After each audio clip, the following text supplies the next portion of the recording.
Today, we're thrilled to welcome Ted Yeatts, a trailblazer in the hospitality and service industry whose leadership and consulting expertise has revolutionized how businesses operate. Ted's knack for turning operational challenges into growth opportunities has notably improved customer and staff satisfaction, leading to a remarkable profit increase for his clients. With a rich background in hospitality, healthcare, and nonprofit sectors, Ted has mastered the art of enhancing customer experiences and optimizing performance. His strategic guidance has helped organizations navigate the complexities of market changes, staffing, and even the pandemic, proving that his methods are not just effective, but essential. As the founder of Ted Yeatts Consulting, Ted's passion for operational excellence and his hands-on approach has inspired many, making him a respected figure and a catalyst for positive change in the industry. Let's dive into Ted's insights and explore how he's shaping the future of service excellence. Welcome to the spotlight, Ted. Thank you for coming in today. We really appreciate you and giving us your time. I've got the first question here that I want to start us off with, and it's, can you share your journey on what led you to become a leader in the hospitality industry and the service industry? Yeah, absolutely. Thank you guys so much for having me.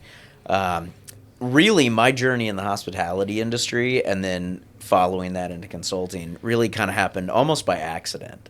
So I was working for a continuing care retirement community, doing concerts and events and things like that, and they happened to own a little hotel. And I had just completed my master's degree, and one day the chief operating officer called me into his office, and he says, Ted, we know you got your degree, you want to move into management, we don't have anything for you right here, but we own this hotel, and we think maybe you should go run it. And I was like, oh, I know nothing about hotels. Like, I've stayed in a few, but I don't know how to run one. Wow. And he was like, yeah, we think you could do it, though. And got me plugged in with the management company that they had hired to oversee this hotel. And I walked in day one as general manager of a hotel with zero experience in the hospitality industry whatsoever. Wow. And it turns out that was actually a benefit, because the only eyes I had to look at anything were the eyes of the guest. And it turns out that's a pretty good way to run a hotel, right? Yeah. Thinking about your guest and who they are and what they need and what serves them best. And so from there, I grew in the industry, and I kind of found my niche in independent resorts and hotels. And one day, about 10 years ago, the senior VP of the hotel management company I was working for called me into his office, and he says, Ted, we're getting ready to take over management of this resort in Orlando, just outside Walt Disney World. And last year, they lost $500,000. Oof. And we want you to go there and lead the turnaround. And so, of course, my wife and I sold our house and we moved to Orlando. Naturally. Right, naturally, like you do. Awesome progression. That's right. Yeah, didn't have a child at the time, so it was easy to do, and it was a fun opportunity. Yeah.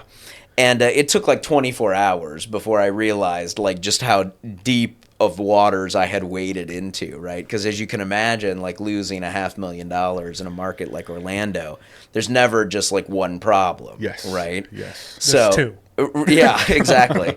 So they had, all of these operational issues and finance issues and things like that. But like the big, like 800-pound gorilla was, we're in Orlando, #1 tourist destination in the world, and all of our competitors are like these big brands and franchises with tons of money to spend on advertising, and we're just this little independent hotel. And so how do you compete against that when you don't have that marketing capability? I love that that's where you're going with this. Yeah, and so we did what I called at the time exceptional hospitality. Okay. And what we did was we created unique, personal, memorable experiences for our guests. We knew exactly who our guest was, who we wanted to attract, and so we crafted an experience for them. And it worked. In 1 year, we increased profits 50%. And then we did it again in the next 6 months. And then we were named one of the top 5 hotels in the entire Orlando market. Wow. And the other 4 on the list, just for reference, it's got to be Disney, right? Disney's Grand Floridian was on the list. The Ritz-Carlton was on the list. the Waldorf Astoria, holy smokes, and the Rosen Shingle Creek, which is really, if you gosh. know Orlando, really high-end, nice Yes. property, and it was brand new at the time. And then us, this little independent property nobody had ever heard of until that moment. Into that list, and they're like, "Was this a typo? Or, Right. what is this one?" But Exactly. you made it on that list because of the changes you implemented. Exactly. Yeah. And we knew who we were, we knew what we wanted to be, and we crafted an experience that spoke to that. And that was really kind of like the jumping off point for my hospitality career. So I went to other independent hotels and resorts after that struggled with the same big issue, right? How do we beat these big brands and franchises? And I kind of perfected the strategies and the techniques. And then kind of in the later days of COVID, I left the hospitality industry to be a stay-at-home dad. Wow. And I did that for a year. Best job I've ever had. Okay, there we go. Never thought that I would end up doing that, but what a rewarding experience. It was awesome. I can imagine. And then when it became time to become a productive member of the economy again, I decided I didn't want to go back into hotel management. I wanted to teach other businesses those tools and strategies and techniques. And now, instead of working with the hospitality industry, the vast majority of the businesses I work with are not in the hospitality industry. And I teach them how to do exactly what we did in hotels and resorts to beat big brands and franchises, so that in whatever market they're in, they can beat those big guys who have way more money than they do to spend on advertising. We'll have to talk more off air about a lot of this sort of thing. But I want to, because we're jumping into consulting, what was the spark that inspired you to start consulting? And how do you differentiate your business in the market? Like what you're saying is I know exactly how to differentiate. Yeah. But what does that mean? Okay. So one of the tools that I developed that makes me stand out in what I do, I call the hospitalometer. And when I speak, this is kind of one of my signature talks that I give. And the hospitalometer, I usually draw it out on like a whiteboard or whatever, but it looks just like the speedometer in your car, which of course measures the level of speed you're going at. But the hospitalometer measures the level of hospitality that you show in your business. Mm-hmm. And this is helpful because you got to know what your starting point is, right? For me, the definition of hospitality isn't like hotels or restaurants or food that you eat. It's not an industry. It's a way you make people feel, right? It's how do you attract people to you and then make them feel welcome and like they belong. Yeah. So it's important, no matter what kind of business you are, you're in the people attraction business. And hopefully you're in the people sticking around business too if you want to be successful. Yeah. So this is where the hospitalometer really resonates with people. And maybe I'll just talk through it if that's helpful. Please. Yeah, I'd love that. So there's 4 stages in the hospitalometer. The first one, the lowest stage, is what I call indifference. And we have all walked into a business that's in the indifference stage, right? Yep. You're nodding your head, right? These are those businesses where like you're not really sure they want you there or not. Like you're an inconvenience to the staff, yeah, right? It's a terrible feeling. Like maybe you should apologize to them for wanting to spend your money there. I right? just went through this. Yeah, yeah, I can't exactly. elaborate, but I know exactly what you're talking about. Yeah, and I almost everybody in the audience when I talk about this, they're nodding. They're like, "Yep, had that experience." And there's usually certain industries that have that experience a lot in them that we don't need to get into, but you can probably guess what they are. But you're in your business, is in indifference when like you're getting a lot of really challenging guest reviews and guest surveys. Yes. And I call them guests, by the way, instead of customers. So I use those terms interchangeably. I like that. So if you're up at night with anxiety about like what's the next person going to say on Google or how am I going to get rated next, your business is probably in that indifferent stage. And no business really wants to be in that area. And they're oftentimes in that space for reasons that are kind of outside their control a little bit. Like COVID, just because of the difficulty of the labor market and everything that was going on, a lot of businesses that were performing better than that before COVID fell into that category, right? But it's a death sentence for your business if you're stuck there, yes. Right? You got to move out of there. So the next stage is what I call service with a smile. And these are those businesses that you're going to get a great welcome when you show up. you're going to be thanked. You're going to get what you pay for, right? If something bad happens during your experience, you're going to get an apology and they're going to fix it. Yeah. Almost every big brand or franchise out there is in this stage, this service with a smile stage. And a lot of people, like, that's good service, but it's basic service, right? You're just getting what you're paying for. I was going to say, yeah, it's almost like a bare minimum Exactly. for you to be greeted when you come into, like, if you go to Starbucks, I know I'm going to hear, hello, how are you? Or if you go to a Moe's, welcome to Moe's. Right. But that's the bare minimum. Exactly, yeah. Excuse me. You're good. Fine. And it's, there's nothing remarkable about it, right? There's usually nothing memorable about it. There's nothing that's going to drive you to want to tell people to it. And so your business is in that phase really like by two main things. Number one, you look around and most of your competitors are doing the same things that you do. They kind of all look the same. They kind of all sound the same. You're all at the same basic level of service. And two, unlike Indifference, where you're getting a lot of bad reviews, you're actually not even getting good reviews in this stage. The hallmark of this stage is you're getting no reviews. So if you find yourself like begging your customers, like, please review us on Google, please give us a review or whatever, there's a very good chance that your business is in that stage. And the vast majority of businesses out there are in this stage. It's the most common. And it's probably the most common among businesses you go to. Yeah. Yeah, I would imagine so. There's a business that comes to mind where they were giving away like $10 gift cards to Starbucks if you reviewed their business. And I was like, I'm definitely going to review your business. Yeah. But it felt like a beg. Right. And that felt wrong. Yeah, exactly. Well, of course, what you want is you want somebody to be so wowed and impressed by your service. Just do it. They can't help but want to tell other people about it, right? Yeah. And so now we make a big leap, right? The third stage in the hospitality meter is what I call experiential. So businesses in this stage, they're the ones that are creating these unique, personal, memorable experiences that go above and beyond just the simple business transaction, right? They're doing things that you're going to remember, that you're going to want to tell people about, right? You're getting more than what you paid for, more than what you signed up. And as you can imagine, those are the businesses that are really getting the positive reviews. People are raving about them online, and they don't have to give people $10 Starbucks gift cards to give them a review, right? They're giving people a unique experience, and so they want to be a part of that. And if you're an independent business, right, you've absolutely got to be in that stage or in the fourth stage. If you're competing in the service with a smile stage, you look like everybody else, you sound like everybody else. And so the winner in that stage is going to be the guy who can spend the most on advertising, or who happens to be the most convenient option at the time, or, worst of all, has the lowest price, which is a terrible race to the bottom. Yeah. So the last stage, the highest stage, is what I call sense of belonging. And very few businesses ever make it to that stage. Those are businesses that have created throughout their entire customer journey, all 8 steps, which I hope we'll talk about later. Yeah, I sure hope so. Yes, definitely.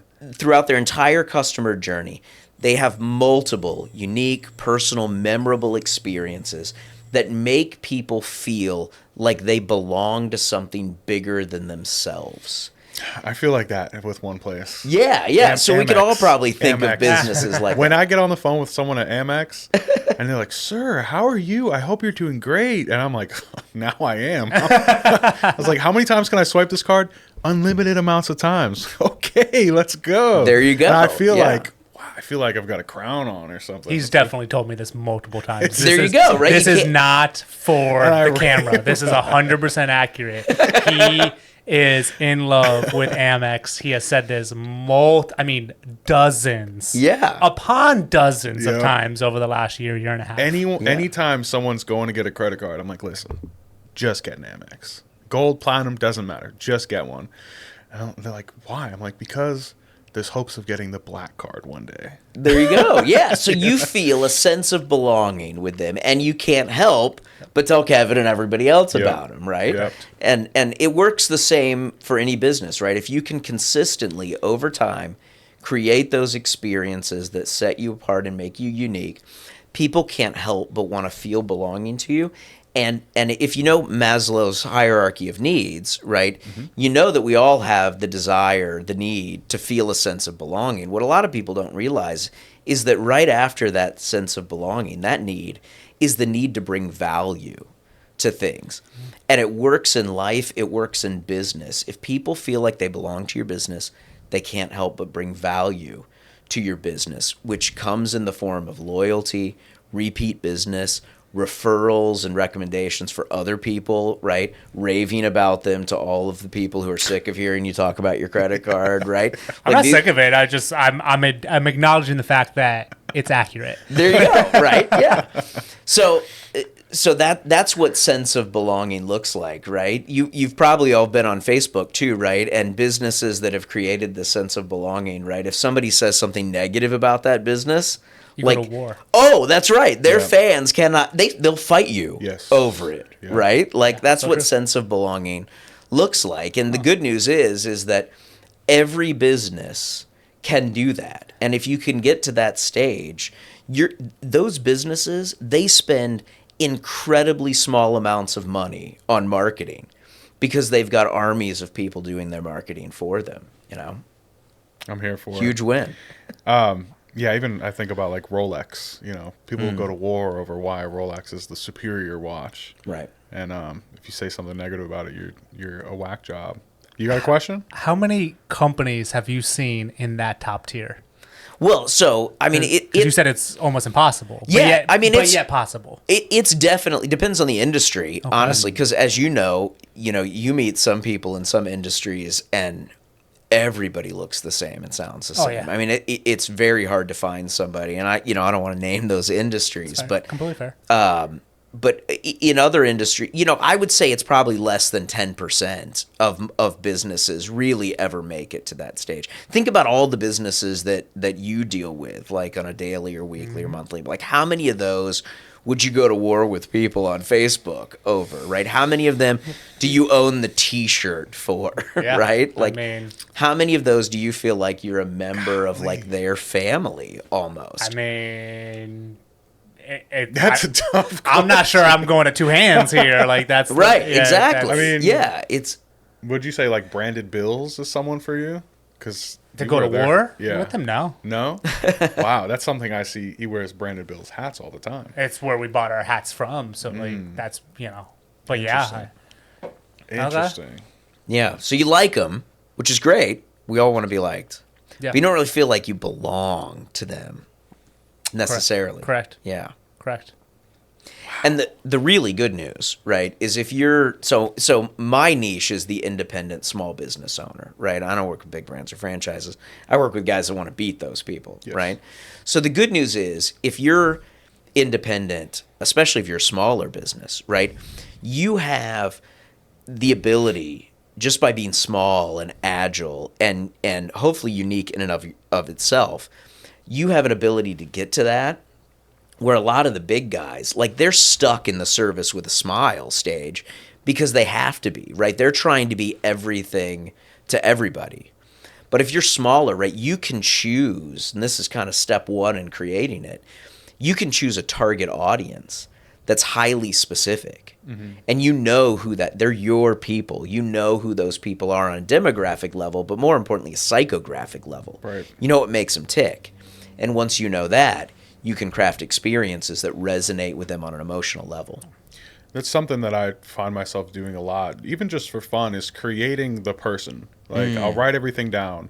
Who is Bob? What do they wear? Where do they go to school? What's their family like? How much money do they earn? Yeah. What do they do for fun? And then I'll use something like ChatGPT, and I'll put that information into it and say, is this person, shortening it all, but is this person my type of client? And chat can go through it and sort out how this relates to the business and can they afford the things we're doing. And if it's no, it gives me these explainers on no, why aren't they? And it's surprising how often I'll create that persona and it's the wrong client. It gets me. It gets me a lot. This is something I want to ask you to keep us on topic here is how do you approach solving problems that keep the business owners up at night? That they're frustrated and don't know what to do. They're in the lower level of the hospitality meter. Yeah. What do you do to solve that? Yeah, sometimes, and this is the big temptation, right, is to think that it's operations, right? And it's just like we need a new procedure or something like that. But really, a lot of it starts with like mismatch expectations. So you if you're in that position, right, you probably have, wherever that pain point is, you probably have an expectation of your customer, your client, that's incorrect. It might not be way off. It might be just a little bit off. Yeah. But because you don't have a great understanding of that expectation, you of course then fall short in meeting it, which causes frustration on both of your ends, right? Yeah. And so we start by looking at like, what are the real expectations here that you need to meet as a business? And then how do we best meet those expectations? And sometimes, instead of shifting what you do as a business, you can actually do things that shift those expectations in the client, in the customer. So I have a client right now. I won't go into what his industry is or what his exact pain point was, but his industry is one where he does a lot of dealings with people over the phone. Okay. And he's got to take information from them, do work behind the scenes, and then get back to them. And the pain point was the callers, the potential clients and customers, were struggling with that in-between time. Okay. A lot of them felt like it was too long. They would be calling him back, which of course causes more problems and delays in getting back to people, more calls to have to return and stuff like that. We tweaked one sentence in his phone kind of script. We tweaked one sentence that changed everything because it set the client and customer up for what their expectations should be. Yes. And how quickly and how fast he would get back to him. And the key to the change in the script was not really communicating something like, hey, it's going to take me a little while to get back to you. It was communicating why. Okay. And what made him different from everybody else that's in his industry. And it solved the problem. Wow. It fixed that pain point. Wow. Kevin and I were talking about scripts the other day, and I don't know if this is where you were thinking about going with the conversation, but I've been reading a book, Never Split the Difference, and it talks about scripts and having a yes script and a no script. And it paints a picture of, if I ask you, do you like water? The answer is probably yes. Sure. Do you drink a lot of water? Yes. Can I sell you this water? No, I get enough water. So it's a yes-oriented script. And then if you flip it to the no-oriented script, do you drink enough water throughout the day? No. Are you tracking your water intake and making sure that you're getting enough that leads you to happy, healthy, whatever? No. Yeah. I need to sell you this water. Yeah, I do need that water, actually. And it was just flipping the script on them and like having them understand why there's value in getting that water bottle. Yeah.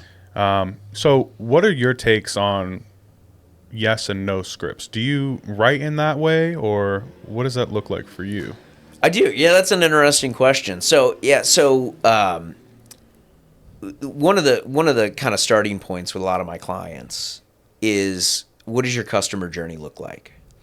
And sales is always a part of that customer journey. Yes. And I'm a big advocate for scripting that doesn't feel scripted or sound scripted in your sales process. Because what we're trying to do in sales, right, is just like any other part of the customer experience, is we're trying to take our people on an emotional journey, right? And in sales, it's from like, I'm sort of interested maybe to, I need what you have, right? Like, sign me up, right? Yes. And so if you can script that process, it's going to help you stay on track in moving them through that journey. And so to answer your question kind of more specifically, I'm a yes script person. Okay. So to use your example about the water, sure, right? If we were to work together, I would take your no script, and I would use kind of the same concepts, but I would make it so that their answer has to be yes. Okay. And so I might say, instead of, do you drink enough water? Or they'd say no. I might say something like, if you're like a lot of people I work with, you don't get enough water during the day. I'm like, yeah, that's right. me, right? Yeah. And so now they're in a yes mode, which helps in the sales process because ultimately you want them to say yes. At the end, and it yeah. helps if you can keep them in that yes mode. Getting So, the momentum. Yeah, exactly. I understand. Did you have a question, or can I continue? Your key theme of your work is operational excellence.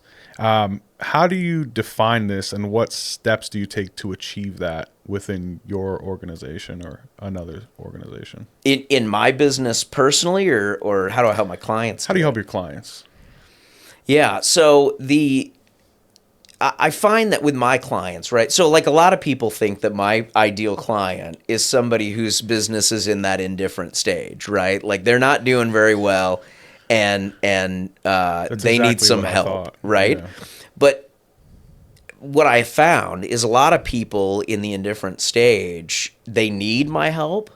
They don't necessarily want my help. Yeah. My ideal client is the person who's in like the service with a smile stage or even the experiential stage where like they want to build something, they're building something good, but they want to build something world class, right?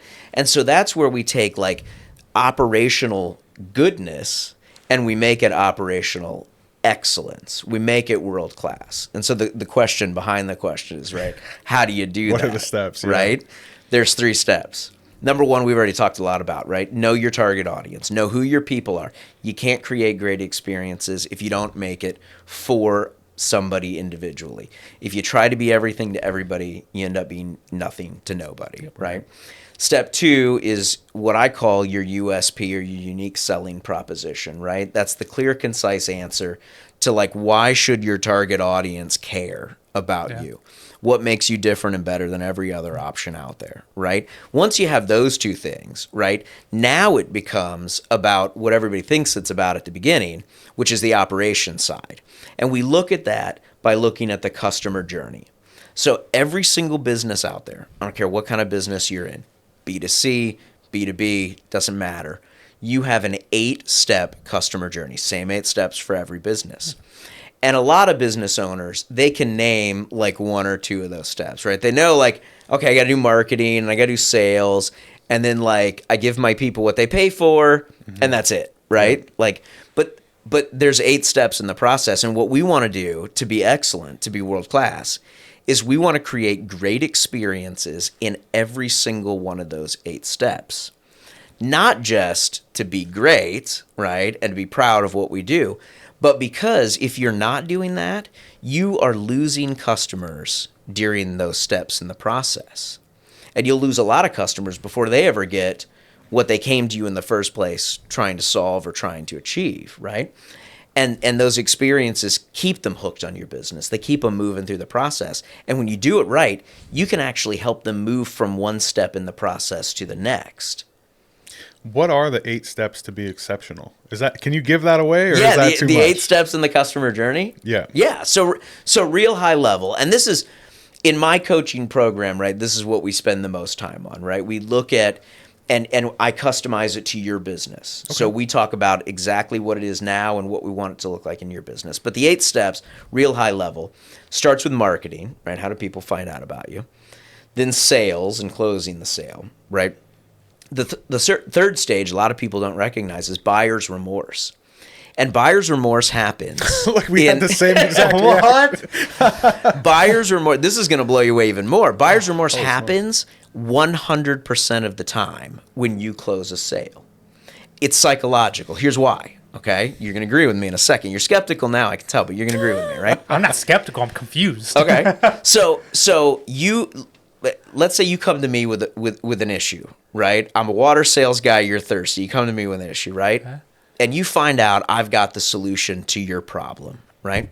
You are at a psychological and emotional high. Thank goodness I found the solution, right? Well, when you're at that high, right, there's only one place to go after that, and that's down. Wow. And we call that buyer's remorse. So, right, as those positive emotions start to erode a little bit, sometimes it's a little bit, sometimes it's a lot, depending on the business and how long a period of time it is, right? That can cost you a customer. So if you've ever had like a sales appointment set up and the client no-showed for it, That's buyer's remorse.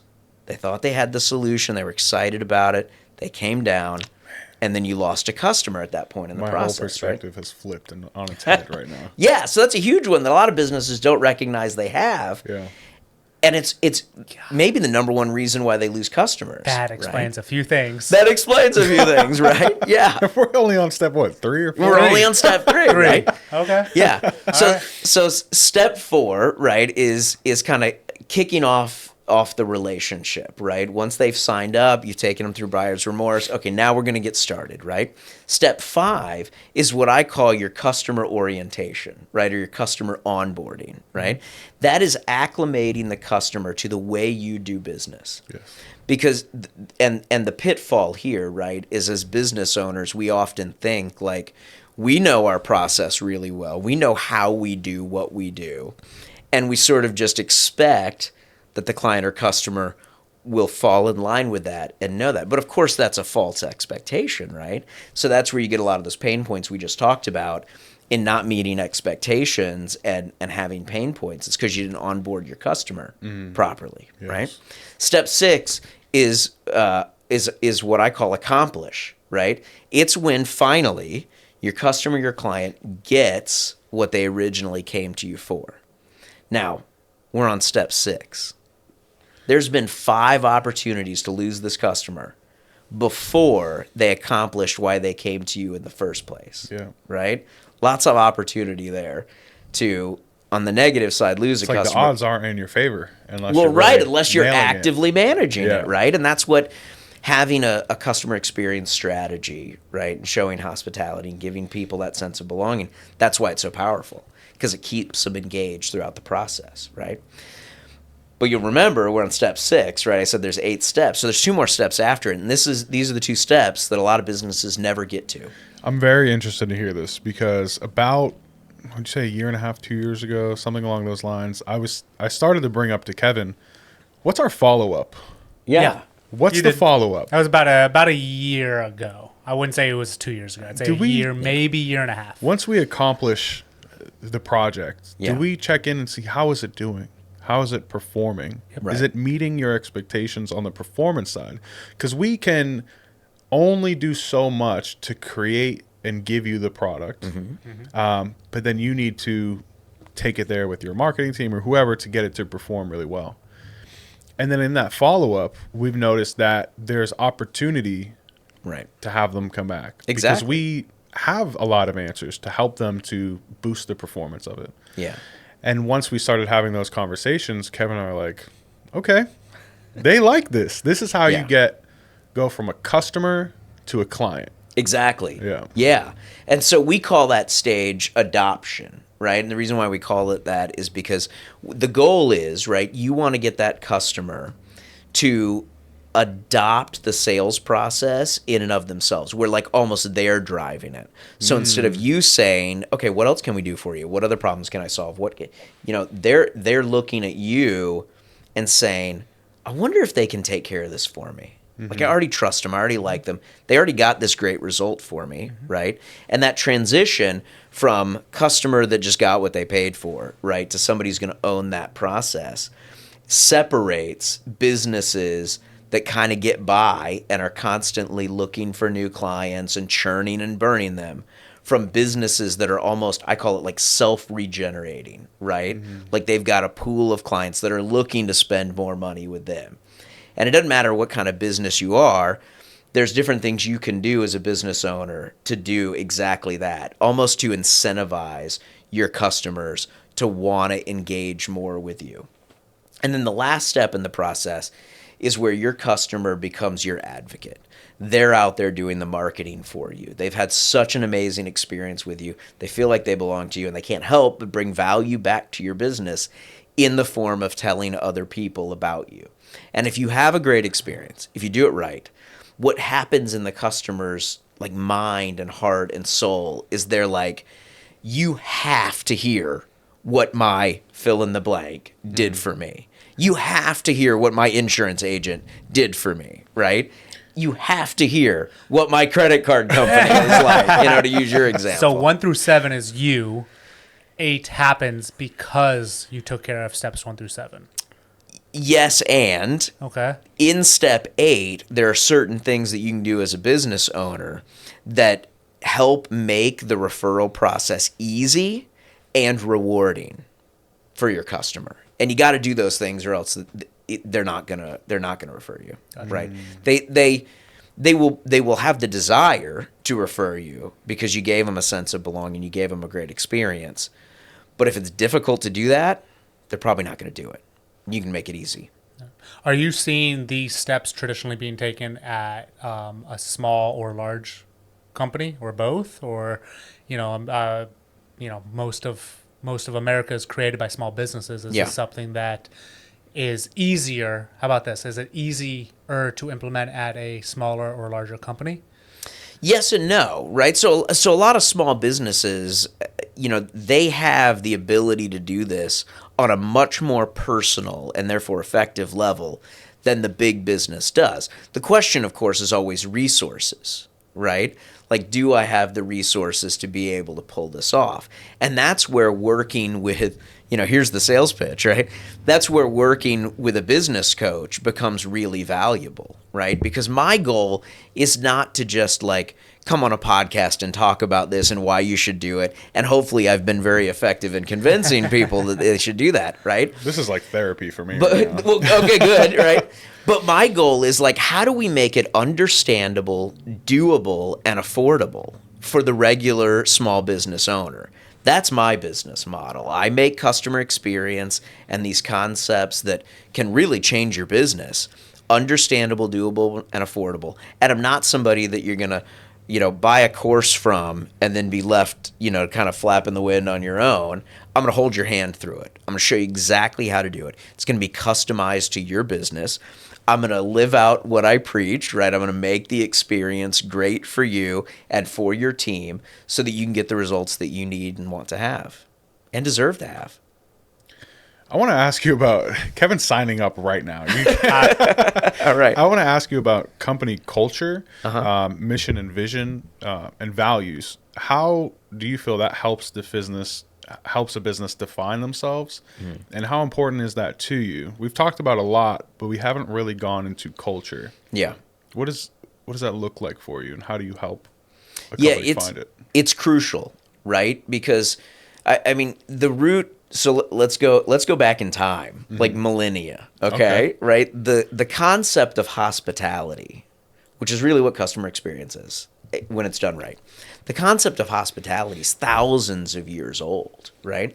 And it goes back to this idea of how do we as a community, right, treat the stranger, right? And it was in the early days of humanity, it was a survival mechanism, right? And that's why a lot of religions, a lot of the oldest cultures around, they actually have hospitality laws. You had to treat strangers with respect and dignity, right? And welcome them in and take care of their basic needs and shelter them and give them security, right? Wow. And it works the same today because human beings are still the same, right? Mm-hmm. People want to be a part of something bigger than themselves. They want to feel connected. They want to feel safe and secure, right? And so if you're a business and you want to attract people, whether they're going to give you money as a customer or whether they're going to work for you, you better give them something bigger than themselves to want to be a part of. And we call that your mission, your vision, your values, and ultimately your culture, right?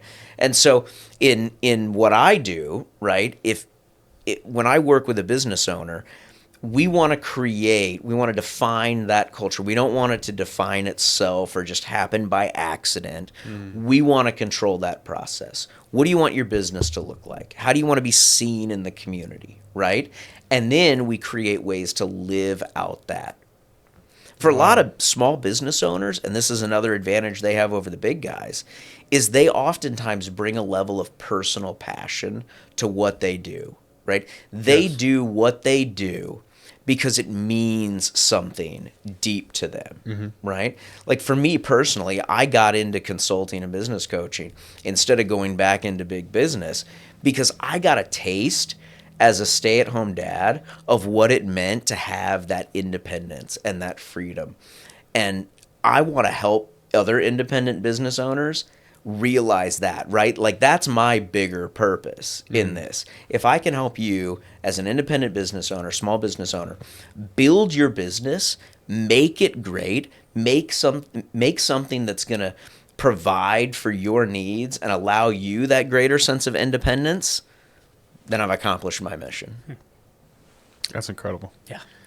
Go ahead. I have a little bit of a follow-up. So with companies that are dealing with turnover and dealing with expansion even, and they're having to bring on new people. So kind of a little bit of a two-part question, turnover related and also just bringing on more people. Yeah. How do you get those individuals to buy in and stay, the turnover component, and the expansion side, bringing on 2, 3 more, 4 employees in a 6-month span? How do you help them ensure that their employees are buying in on top of that? Can I share my reduction kind of point about this? Sure. We've talked about this is what you just said. Whoever owns the business does it because it's their passion. They love it. The next person who comes on board probably loves it 50% less. Yeah. Okay. At least. Yeah. So, and then it keeps going down. Yeah. So to Kevin's point, how do you optimize that? So you may or may not like this answer. I'm fine with this. It's remarkably similar to the customer journey and how you attract exactly the right kind of customer and give them a sense of belonging, right? So, for example, in your marketing, you should be using words and phrases and images and things like that resonate with that target person. How many businesses, right, their job description, their Indeed ad, their whatever they got out there looks exactly the same as everybody else, sounds exactly the same. Here's a copy and pasted bullet point task list of what this job does, right? How many of those are out there saying, look, this is what makes us different.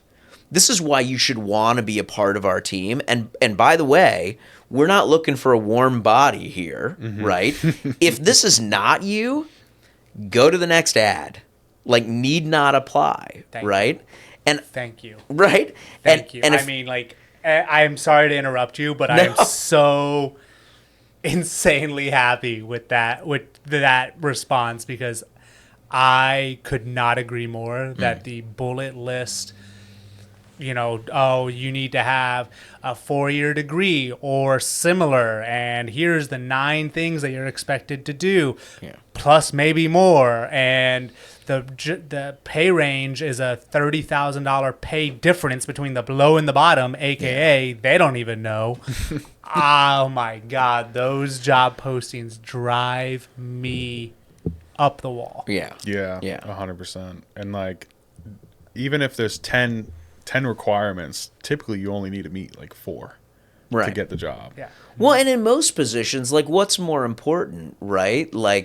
This bullet point list of tasks, or is getting the person with the right attitude, the right vision, the right desires and motivation. That's way more important, right? Option 2. I take option 2. Yeah, exactly, right? In the hotel business, I used to say all the time, I can teach you how to do almost every job in the hotel. I can't teach you how to smile or be nice to people or make them feel welcome, right? You got to have that walking in the door. Yeah. Yeah. And so, it starts with how do you craft the job description? It moves on to how do you interview them? What kind of questions do you ask that bring that out? How do you acclimate them and onboard them? You're hearing some of the same words, right, from the customer journey. Yeah. How do you bring them on to be a part of the mission? And then also, and this is part a lot of businesses miss, how do you help them accomplish their goals as your employees, as they help you accomplish your goals as a business owner, right? Okay. So that's a benefit of looking at your customer experience, right? Yeah. A side note to that is we're going to create a business that everybody wants to be a part of, where the right customers want to be a part of what you're doing, but the right people that you need to be a part of your mission want to work for you and want to be a part of it too, and will stick around. There's a tagline from Rolex. It's their mission statement, but it's a crown for every success. And I don't have one yet. I'm still with the Apple Watch, but still working on your crown. I'm still working on my crown, and that stood out to me so much. Yeah. It's everything you do has led up to the point of you getting the crown. And you put that in here, in this business, everything I do should culminate up to that point. Yeah. Of like, here you go, here's what you worked for. This is the journey, you did it. And then you expand that and do that everywhere. Yeah. It's like being in a relationship. I worked on this relationship forever. We're married now. There's the crown. Exactly. And it doesn't stop when you get married either, right? Like you find it does not. You find out that you can lose that crown, right? Like you got to take care of it. You got to keep cultivate it. Exactly. Yeah. Yep. It's a whole process. Looking to the future, are there any emerging trends in hospitality or the service industries that you're most excited about? Yeah, I'm super excited about. I think there's kind of a real appreciation for the idea of hospitality and non-hospitality businesses that didn't exist before. And I know you've read this book, Unreasonable Hospitality, before by Will Guidara. Maybe you've seen his TED Talk. Mm-hmm. One of the things that he did is he really kind of brought that concept to the forefront with his TED Talk and now with his book, that the future of business is not transactional in and of itself. It's not just getting what you paid for, right? It's about having a human connection. Yes. And being, as I put it, having a sense of belonging, being a part of something bigger than yourself. And so I think that's a trend that we are absolutely going to see continue in business in lots of different ways. When you look, especially at the younger consumer, right, millennials and Gen Z, right, there's almost this understanding of, right, price is not the end all and be all anymore, right? You get what you pay for. And there's this idea that people are willing to pay more for a great experience. Whereas in the past, right, like price was kind of the end all and be all. Correct. And so the good news for you, if you're a small business owner, right, who because of the laws of economics kind of struggles to be the lowest price person out there, the good news is not only do you not have to be the lowest price. In my world, what I teach my clients is you should be kind of towards the top. Yep. If not the most expensive, you should be one of the most expensive options. Here. But you better give them an experience that matches that. Yep. And when you do, now your value exceeds what you charge.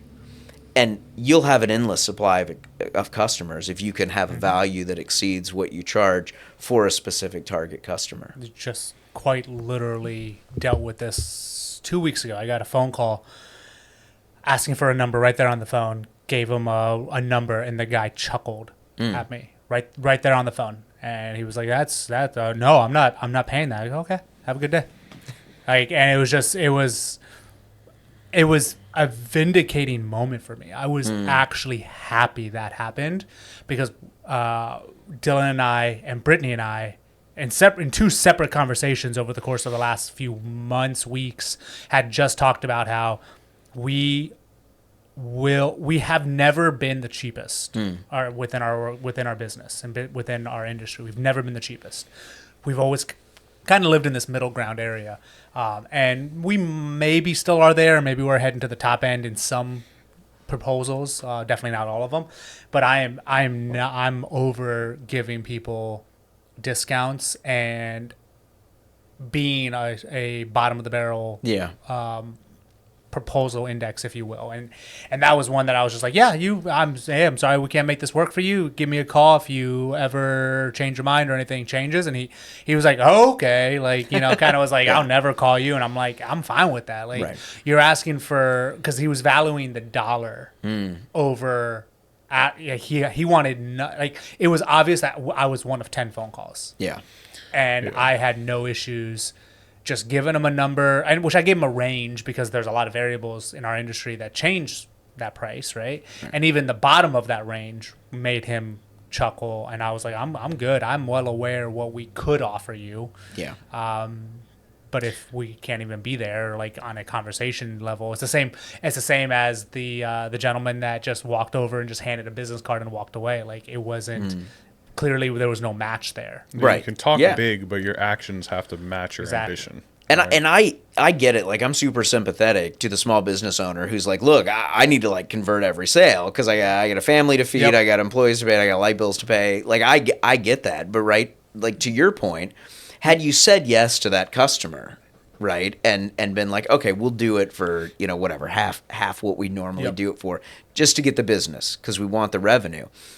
The end of that story, you can probably predict, Yes. is not going to end well. Correct. Because the match is not there Correct. at the beginning. And so that's the advantage to knowing who your people are and who they aren't, is you can get a quick yes because you resonate with the people who are, or you get a quick no because you both realize you're not a match. Correct. And all of those kind of operational problems that you asked about, so many of them stem from that mismatch, taking business we probably should have said no to in the beginning, or not setting up the customer to fully understand how we are and how we do business. He would have walked away. He would have potentially left a bad review because he paid half of what I wanted him to pay, but yet he wanted triple what he should have paid.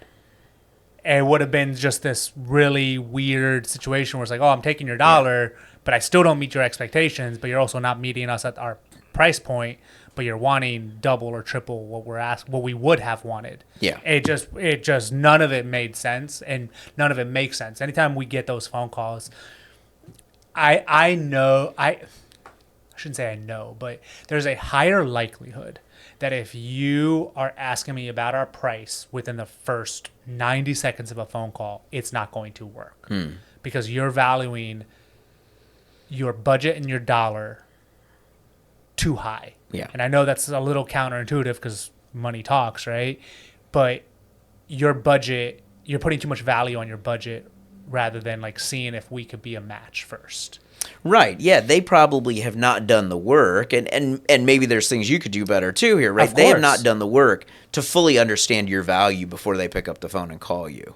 And so their starting point is like your value is based on your price. Yes. But your value is not based on your Correct. price. Your value is based on what you give your customer, Correct. no matter the price. Yes. And maybe you still can do something at their price, but there needs to be a little bit of a do-si-do and a conversation. And they get have to there understand first. it. Yeah, they have to understand that value.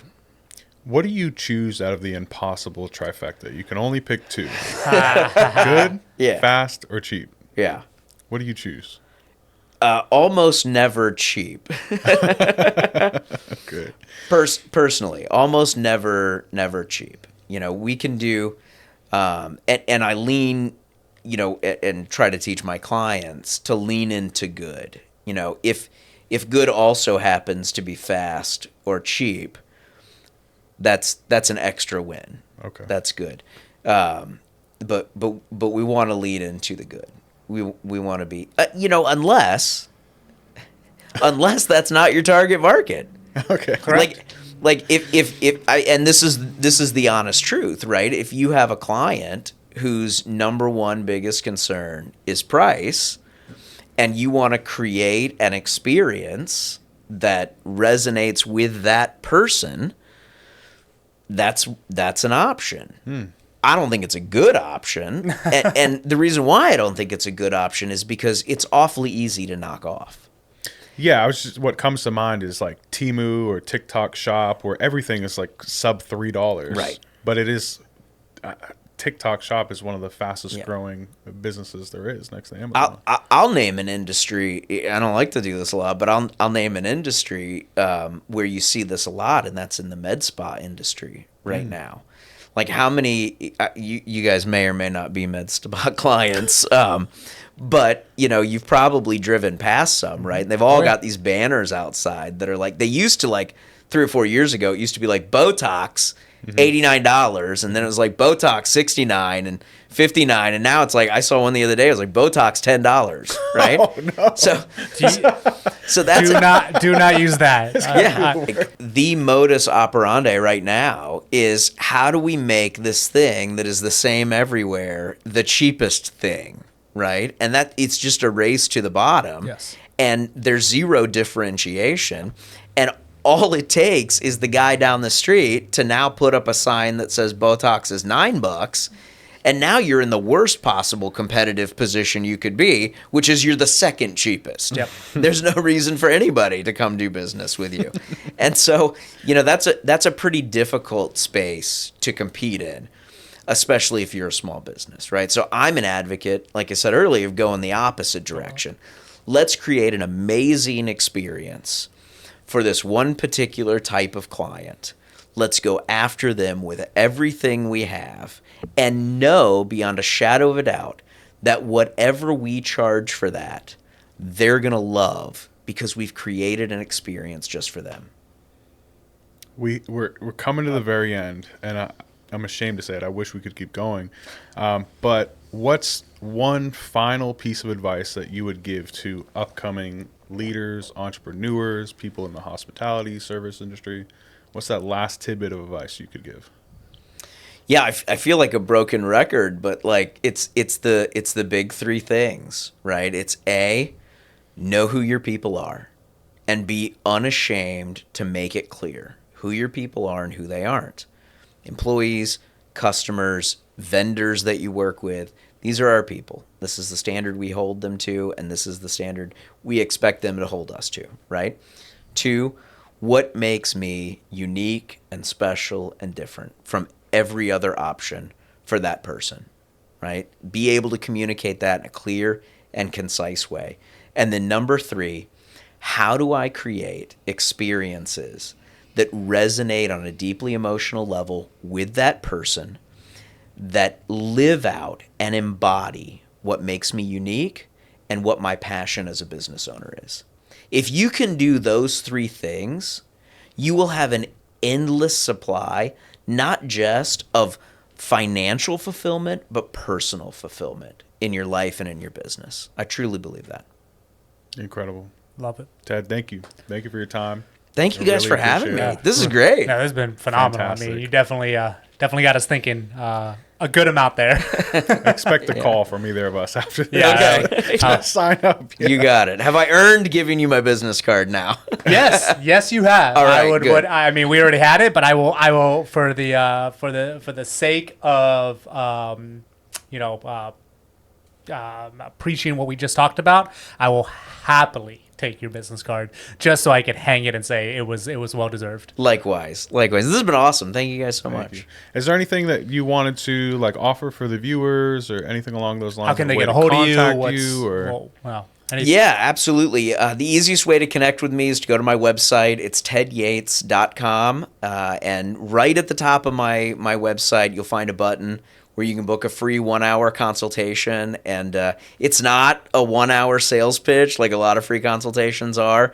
We'll spend the whole hour talking about your business and all the things we just talked about here on the podcast. And then at the end, my promise to you is only if you want to will I tell you about my coaching program. And then can I give your listeners a gift too? Yeah, I would love that. Have at Yeah. So I've got a little thing. It's called my Kickstart Guide for Customer Experience for Independent Businesses. And if you want to get that for free, it's just tedyates.com/Kickstart Guide. And we'll put a link in the show notes, hopefully. In the description. Yep, Yep. for sure. And you can download that. It comes with 2 other really important things. So number 1, once you download it, it's going to walk you through the process of kind of how do I create that personal experience for my target customer. But then you're also going to get a series of emails from me afterwards that's going to help take that process even further. And then also it's going to come with the opportunity, of course, to book some time with me for free and take it to the next level. The experience never stops. Clearly, I mean, I just hear it. I'm just like, man, this is. I mean, you're saying exactly what you were preaching. I try to. That's It exactly doesn't what stop you gotta here either. This is the end of the podcast, but it doesn't stop here. That's right. Let's continue it. Thank you so much. Thank you. Appreciate you. Thank again. you guys. Appreciate you.